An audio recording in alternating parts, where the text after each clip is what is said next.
thanks for tuning in to another Young Merchant episode where we interview other entrepreneurs and go-getters in our local communities. We're looking to give you guys an insider to various industries and just give you guys the tools to pursue your passions. So today, I'm super happy today. I'm very excited.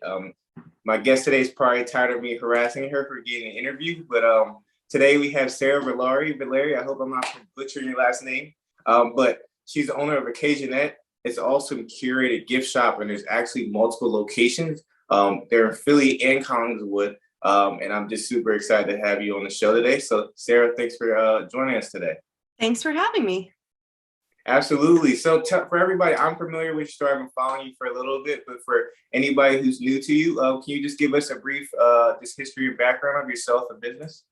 Yeah, absolutely. So, a real quick back overview is that I went to school for architecture, worked in architecture for a minute, and realized that I thought it was pretty boring. And so I started poking around on the internet. This was like 2005, 2006, and stumbled across this like super new website at the time called Etsy. And I was one of the first 1,000 people to open an Etsy shop, and kind of just kept working my way through running an Etsy shop, doing that kind of thing until in 2007, I convinced Etsy to hire me. And so I did marketing and community management for Etsy. They were based in Brooklyn.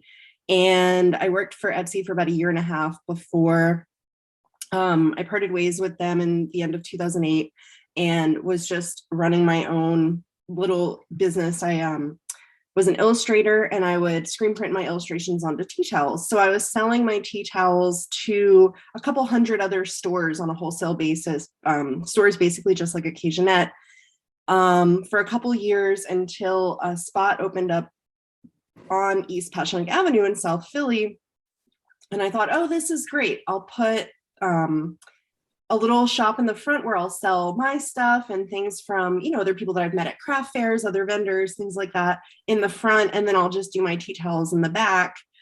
Long story short, the front just blew up. And so I started curating just based on everything that made a great gift. Passyunk Avenue has a really great bar and restaurant scene. And I lived in the neighborhood, and I kind of realized that like, if you were heading to, celebrate someone's birthday, have a couple drinks or whatever, if you forgot to get a card, there was nowhere in the neighborhood to pick up, a birthday card and a little candle or something to bring for a birthday gift. And so I ended up moving the tea towel part out of the back of that store because the store just needed to expand.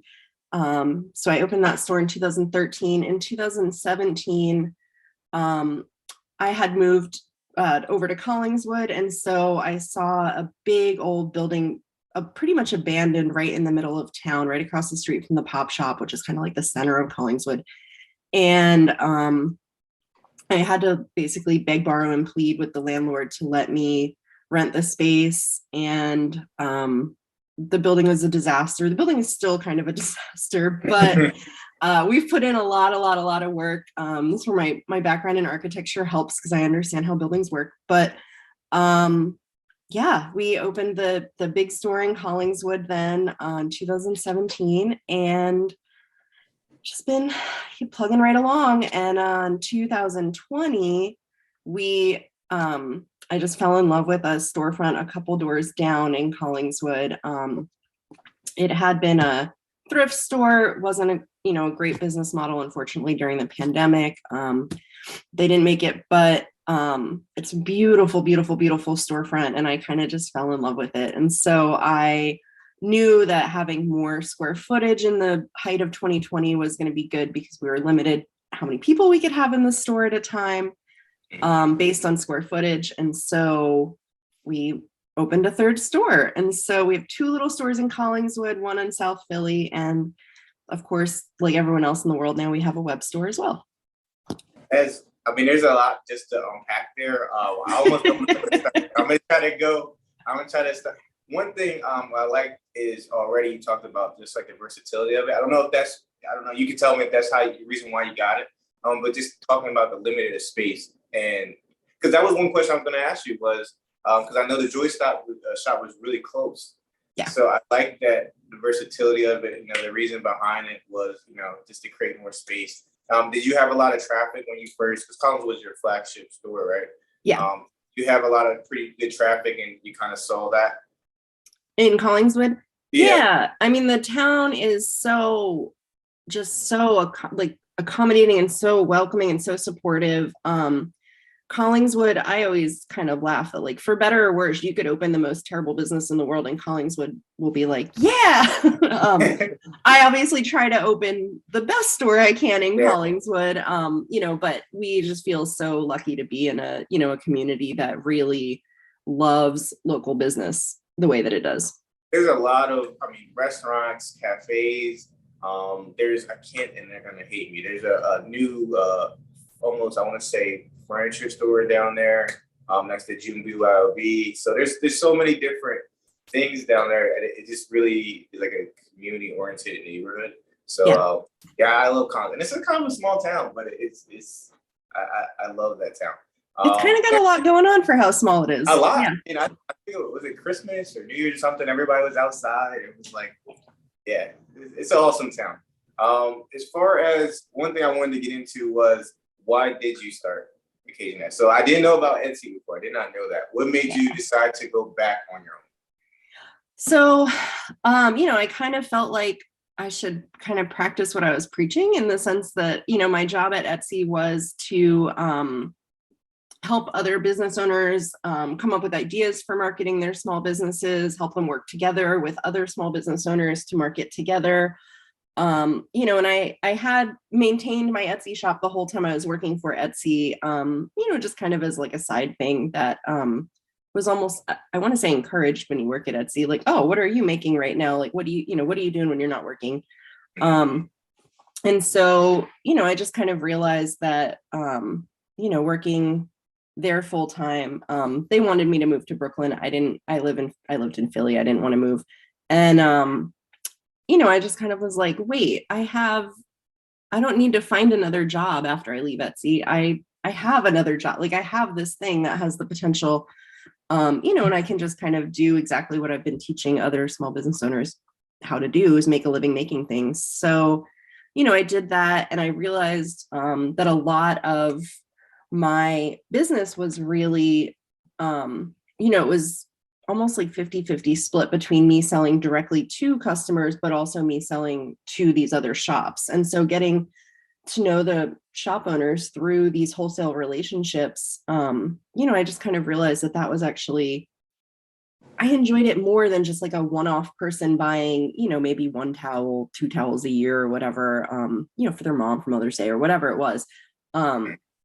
That it felt more meaningful to me to have these ongoing relationships with shop owners who would place an order like every month or every few weeks or, whatever, for their shop. And it was nice to, kind of chit chat with like, and just hear about, their business and what they were doing. And I just became really interested in that. Now, how do you feel? Like, I've seen you've got a lot of attention from different various medias. Growing enough that you have 3 stores and locations. And it seems like social media, like, people love the shop. Where do you feel like the success has been for just like the love for your Occasionette? I mean, I really feel like it's mostly in the stores. So after working for, an e-commerce company, I really never intended for Occasionette to have an online store to it. That was just solely because of the pandemic. And now it's great, and we're really happy to be able to reach more people. But originally I really resisted the idea of having any sort of online component, because I really wanted to focus on being part of the neighborhood, being part of where we were, just the similarities between East Passyunk and Haddon Avenue and Collingswood is not like coincidental. Both are very much like a strong part of their neighborhood. Both are really walkable. I used to joke that there was a house around the corner from the shop where all of our customers lived, because if you asked anyone who came in on a given day, where do you live? Oh, I just live around the corner. So, I really, really think that having physical spaces, and this probably ties back to being architecture trained, but I really think that like physical spaces are super important in terms of developing community. And, that's something that I just have felt very strongly about the whole time we've had the business. And I just really also love merchandising at table, and that's something that you kind of walk in and appreciate, and we really try to keep it fresh and re-merchandise like every couple of weeks, which I think is part of our success, is that we have a lot of people come in fairly often because they live in the neighborhood, and our goal is basically every time they come in there could be something new for them to look at. That's what. So let's transition that. I've seen the photos. I mean, I was like, I grew up with like Hallmark and like, those type of stores. And I was just like blown away. Like it just, when I first got introduced to Occasionette, I just thought it was like a small boutique, and I started looking into it. I was like, no, like they have like really unique stuff. So what tips do you have for the people that are either thinking about going retail or boutique or, franchise, anything like that, where they have people come in? I know you hit on a little bit about, switching it up a little bit. What are some things that you think create a good, like, I guess, visual and vibe in a store? I mean, I think it's really important to have a vision and to make sure that your vision is not already being done in some form, like around where you're going to be. That's just going to make your life easier if you know exactly what, you're imagining, and not that you can't, change a little bit along the way. But, I think that, one thing I hear is like, oh, I want, a store, you're doing such a great job. I want to open a store, right next to yours. And I'm like, why? I'm already doing it here. And so I think that wherever you are, just, having some kind of vision, and, it should be an original vision. It should be something that feels very true to your goals and what you're interested in. I think that makes it super easy to sort of curate the store. I don't want to say based on what you like, because it shouldn't just be things that you want to buy. It needs to have a range, but at the same time, you're going to have the most success with the things that you are personally drawn to because you feel strongly about it for a reason. And so we, when I have a couple people now who help me do some of the buying and things, but at the end of the day, we always, sort of ask like ourselves, do we really love this? Like, is this something we'd be super excited to give one of our friends or family? Is this something we'd be really excited to receive ourselves? And that's really an important question, because if you're just buying things to fill up space on a shelf, you can feel it when you're in a store. And so I think that's probably my biggest advice. So as far as you have multiple locations, I don't know if that's how you envisioned it before. Now that you're there, what are some of I'm sure everybody loves to have a big business and you would be an owner or manager. What are some of the, I guess, challenges for that? Like, is there any like things that you have to deal with constantly with having multiple locations? Yeah. I mean, I joke that I'm the fanciest janitor, I saw that. I mean, more spaces equals more things that can go wrong. There's, the physical building part of it. Like I said, the building in Collingswood was all but abandoned when we took it. And so 6 months into that shop being open, we had a pipe burst that did over $80,000 in damage and water damage. So there was that huge, like worst thing that could possibly happen type scenarios to just, I'm trying to think, just little things that are just, oh, this shop, the spigot broke off of the, water cooler in the back, and now they need a new water cooler, things like that it's like, all right, that's not terrible to solve, but like, there's just always something when you have as many shops as, and then there's just managing a team, which is, I've been really, really lucky. I have a great team of managers to help. And so they've just worked together really, really well. Everyone does their job so well and really sees, the vision, which feel so lucky to work with such great people. But it's hard when you are staffing different stores and, bringing in customer service. People are seasonal people who just aren't as invested in, what it is we're doing. And so sometimes it's hard to get them on board with the vision and them to really understand, why it's important that we, for example, make eye contact with every customer who comes in, or, I prefer that people say, you're welcome or my pleasure instead of no worries, because it's just something that's positive and pleasant versus something that's inherently a negative thing to say. It's part of the brand, your experience, Yeah. It all ties to Occasionette, you have a Yeah. certain image and things that work for you, that, you want to keep each store doing. So I totally understand that. How do you feel like, how did you find those initial people, or those people, those core people? How was that easy? Was it? No, years and years and years. It's been, I feel like I've had so many different iterations of teams, and just, I think the trick is I, do this for longer periods of time. I think that what's important is just holding on to the people that are really good. You're going to have people come and go no matter what. And, just once you find the right people, making sure that they're in the right position and doing something that they're not only capable of doing, but something that they want to do.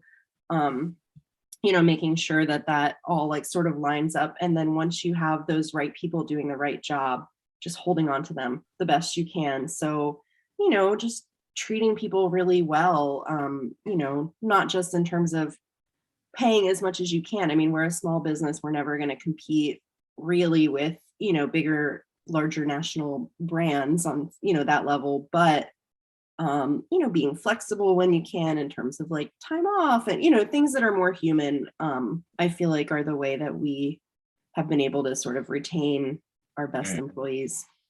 Absolutely.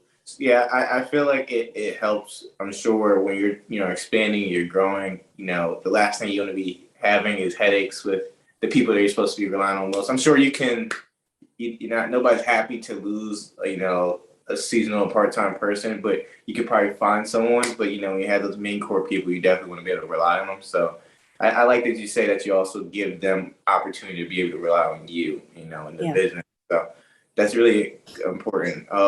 As far as, and I always ask a personal question. Okay. This is for other people, but these are always, when I say personal, not for you, but as far as, I'm kind of, how should I say it? This is for other people, but there's always one question that's for me. And I always assume that somebody else will want it too. So my wife and I, we also have a small business. And we grow microgreens. We work in the Collingswood area too and stuff. But we're all over Philly, South Jersey. For the people that are looking, whatever business and industry they're in, how were you able to find a retail space? Was it kind of popping by? What makes it a good retail space? Because you told me this one was older, so what made you take the chance? What did you see in it that, how'd you find it and what did you see in it? I mean, location is huge for me. Like, we rely a lot on foot traffic. So, being basically one of the biggest storefronts in the middle of town in Collingswood was, a huge factor.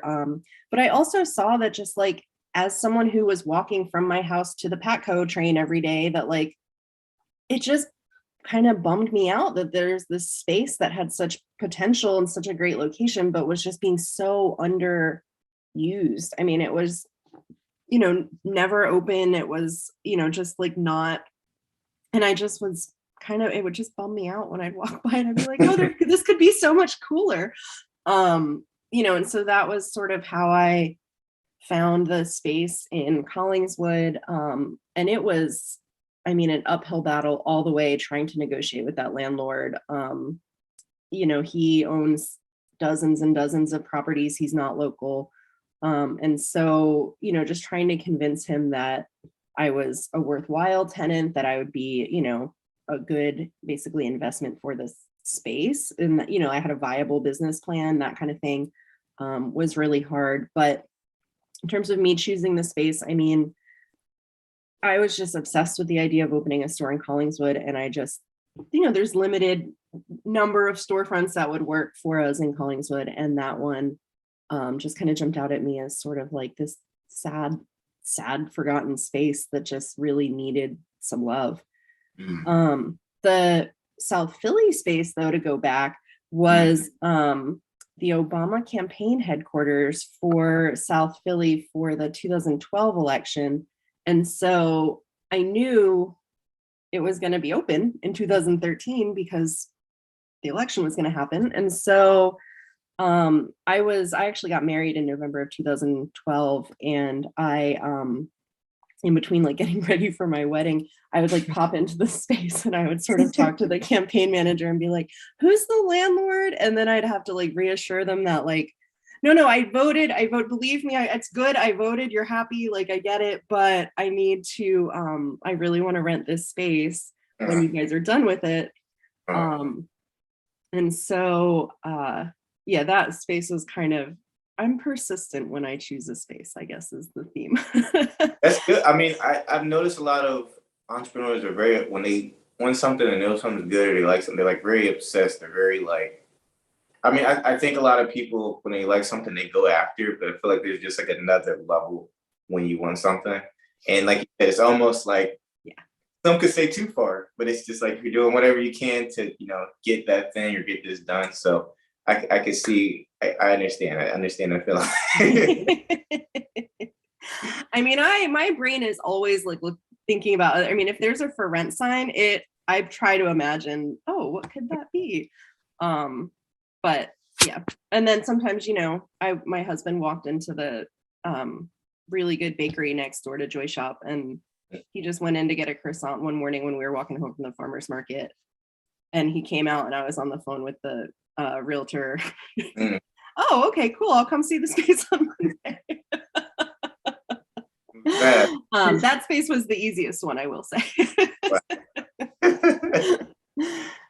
What do you see for the vision for Occasionette? So you guys 2013, so we're at, goodness, my math is hard, 8-9 years. Yep. So what do you see for the next 5-10 years? What is the goal? What do you see? What challenges do you might face? I mean, right now, biggest challenge hands down is just staffing the stores, just finding people who want to be customer facing and want to be in a customer service environment, right now has been tough for obvious reasons, but also for not obvious. I mean, there's something I also can't just can't put a finger on with it. So that's been tough. I want to say that I can imagine maybe 1 or 2 more locations. I would love to do 1 or 2 more locations. I love the, design challenge of figuring out what, a space, how it wants to present itself. And, I also sort of play with the idea of different concepts. So maybe it wouldn't just be like regular Occasionette. Maybe it would be, a slightly different audience, slightly different concept, which is I love thinking about that kind of thing. So, I feel like in the next 5 to 10 years, that's something that I feel like will eventually happen. But we're also really trying to grow our web store and our online presence, because that's something that is also, a good challenge. And I think that's kind of what I like about it, is that it's completely different skill set than running a brick and mortar. Just the sort of merchandising, so to speak, is different for it. The marketing is completely different for it. Even the customer service is completely different for a web store. So, I like that challenge. And so we're just going to try to keep working on growing that as well. I like that. We'll definitely will have the website below, also Instagram. So everybody check it out. I know I've been showing the Instagram page to my wife for like the last 2 weeks. So we definitely will be popping by. She's, if it had to be our wedding day anniversary or Christmas, it's going to be Christmas. So she's definitely going to come by to, see what you guys have and stuff. But we'll definitely have the link below to make sure everybody else gets a chance to see the site and what you guys offer as well. I always ask every business owner, entrepreneur, what would be their biggest advice or advice that they wish they had known when they started. Do you have anything that you would is on your heart? Oh, Oh, that's a hard one. I would say just to follow your, don't look at what everyone else is doing, like sort of in a good way, keep the blinders on and just keep focused on what your mission is and what your vision is. And just let that sort of guide decisions and things. Don't look around at, what's doing well for someone else. And, you don't know what's going on in any business. Everything you're seeing is just the tip of the iceberg. And so I think that that's probably my number one advice is just focus on, doing what you do and doing it as well as you can. Absolutely. I appreciate you so much, Sarah, for coming on the show. I know you're super busy. I definitely would like to meet in person sometime. Yeah. But everybody, I hope you enjoyed this video. I hope you guys got something out of it. I appreciate Sarah sharing her story and her knowledge with us. Definitely check out Occasionette and the Joy Shop. They're in South Philly, they're in Collingswood, and hopefully some locations down the line will be elsewhere. So we appreciate it. We hope you guys enjoyed this video. Otherwise, until next time.